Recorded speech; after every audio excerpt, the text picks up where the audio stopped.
Representants de més de la meitat dels municipis de la comarca de l'Horta Sud, dels principals sindicats del País Valencià, Comissions Obreres i UGT i del teixit empresarial han assistit a la jornada de debat sobre el model econòmic de la comarca, una jornada organitzada per l'Aliança Serà Horta Sud 2030, que està impulsada per la Fundació Horta Sud 2030, pel teixit associatiu, per les institucions públiques i també per les empreses.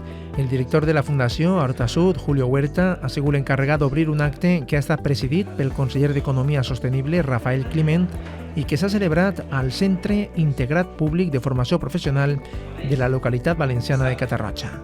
Ja portem 3 o 4 taules de reconstrucció i la valoració és molt positiva. És molt positiva per lo següent, perquè en cada una de les taules hem arribat a propostes i accions concretes i en el compromís de les 3 administracions i la societat civil de dur-les endavant. Per a nosaltres aquesta concreció és molt positiva. De fet, des de la primera taula que va ser mobilitat fins ara ja s'han donat passos en el tema de la mobilitat en la comarca, sobretot en la connexió dels municipis, molt importants. I s'està treballant en un projecte europeu per part de la Mancomunitat Horta Sud en la construcció d'un carril bici comarcal que sobretot resolga els conflictes que n'hi ha de comunicació entre els municipis en el tema de mobilitat sostenible i carril bici. A l'acte també ha pres la paraula l'alcalde de Catarroja, Jesús Monzó, el conseller d'Economia Sostenible, Rafael Climent, i la presidenta de la Mancomunitat Horta Sud, Eva Sanz. La valoración desde luego positiva.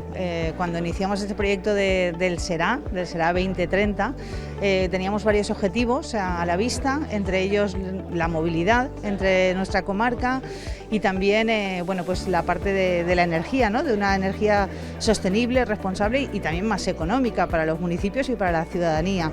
En ese sentido ya hemos tenido 2 mesas que yo creo que han sido importantes, mesas en las que se han recuperado una serie de conclusiones, que muchas de ellas pues ya se han iniciado por los municipios y por la propia Mancomunidad.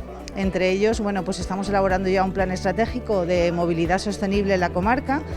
Estamos en contacto ya y hemos creado una mesa técnica entre la Consellería, Diputación y la propia Mancomunidad para poder desarrollar este plan estratégico, y la idea es pues que a raíz de ese plan estratégico podamos optar ya sea a fondos europeos o a fondos de otras administraciones para poder desarrollar toda una red de carriles bici en nuestra comarca que nos conecte.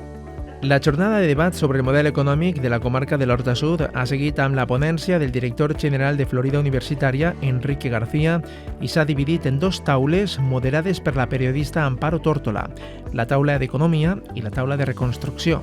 A la primera, a la taula d'Economia, ha pres part José Palau, el director comercial internacional d'Andrew World, empresa líder en disseny i fabricació de mobiliari, i també Emili Altur, director de Relacions Institucionals de la Fundació Nova Terra.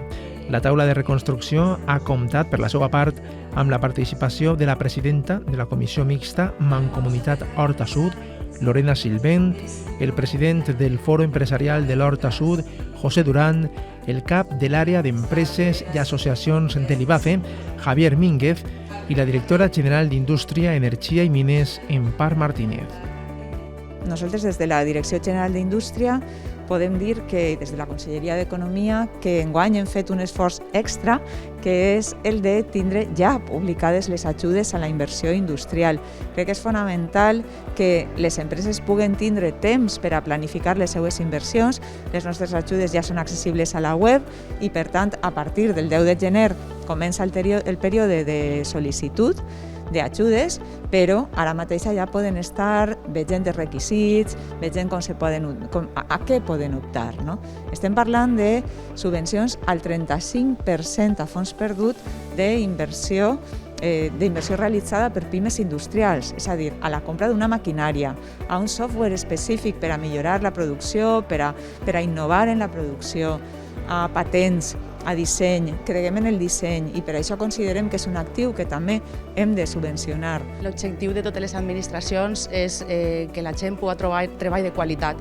Aleshores, per a que això siga possible, fent un anàlisi de la nostra comarca, hem prioritzat que el sector industrial té que tindre totes les eines possibles per a crear una ocupació, per a que siguin fàbriques sostenibles, una ocupació de qualitat. Lo primero que tenemos que tener en cuenta es que la comarca somos básicamente el 90%, por decir algo, quizás incluso algo más, somos micros y pequeñas empresas.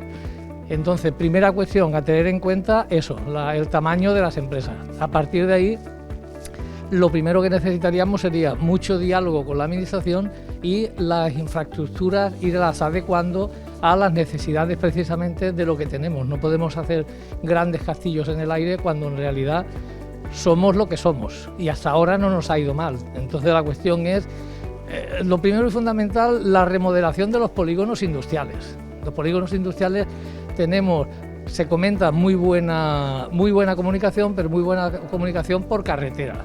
Lo que quiere decir que hoy en día, por ejemplo, ir a Madrid cuesta 1 hora y media en AVE y sin embargo ir Silla Parque Tecnológico pues te puede costar 40, 50 minutos o incluso más si tienes la mala suerte de que haya algún pequeño accidente. Entonces todo ese conjunto hay que valorarlo para al final saber qué queremos ser de mayor. La jornada de debat sobre el model econòmic de la comarca de l'Horta Sud ha servit per a plegar a noves conclusions que, sense cap dubte, contribuiran a la vertebració i el creixement econòmic del territori.